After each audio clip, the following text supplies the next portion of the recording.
মাননীয় স্বরাষ্ট্রমন্ত্রী, বাংলাদেশ জাতীয়তাবাদী দল বিএনপি সরকারের দায়িত্ব গ্রহণের মাস পেরোনোর আগেই ইরান, ইসরায়েল ও যুক্তরাষ্ট্রের মধ্যে যুদ্ধ শুরু হয়। বাংলাদেশের অর্থনীতিতে এর ব্যাপক প্রভাব পড়তে শুরু করেছে। এরই মধ্যে শুরু হয়েছে জ্বালানি সংকট। এছাড়া সরকারের রাজস্ব ঘাটতি 60,000 কোটি টাকা ছাড়িয়ে গেছে। ফলে অর্থ সংকটে রয়েছে সরকার। এজন্য নতুন পে স্কেল বাস্তবায়নের ব্যাপারে ধীরে চলনীতি বেছে নিয়েছে সরকার। ফলে সরকারি কর্মকর্তা কর্মচারীদের জন্য বহু প্রতীক্ষিত নতুন জাতীয় পে স্কেল বাস্তবায়ন নিয়ে অনিশ্চয়তা তৈরি হয়েছে।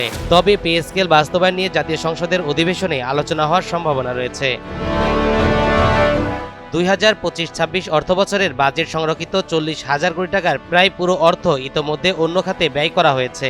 এর বড় অংশ জ্বালানি খাতের ভর্তুকি এবং নির্বাচনী প্রতিশ্রুতি পূরণে ব্যবহার হয়েছে। ফলে চলতি অর্থবছরে নতুন পে স্কেল কার্যকর হওয়া নিয়ে অনিশ্চয়তা তৈরি হয়েছে।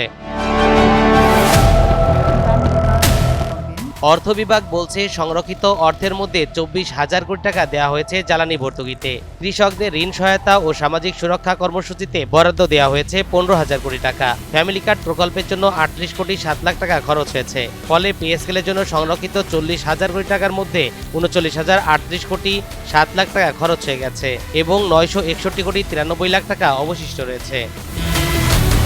অর্থ বিভাগের অন্য একটি সূত্র জানায়, বর্তমান পরিস্থিতিতে বিপুল অর্থ ব্যয় প্রয়োজন এমন পে স্কেল বাস্তবায়ন করা বাস্তবসম্মত নয়। এমন খবরে সরকারি কর্মকর্তা কর্মচারীরা হতাশা প্রকাশ করলেও তারা আশা করছেন অন্তত আংশিকভাবে হলেও পে স্কেল বাস্তবায়ন হবে। নতুন পে স্কেলে সর্বনিম্ন 20,000 টাকা ও সর্বোচ্চ 1,60,000 টাকা বেতনের প্রস্তাব করা হয়েছে। সুপারিশ মতে এবারের কমিশন সরকারি কর্মচারীদের জন্য মোট 20টি গ্রেডে বেতন স্কেল সুপারিশ করেছে। তরিকুল ইসলাম, এনটিভি অনলাইন।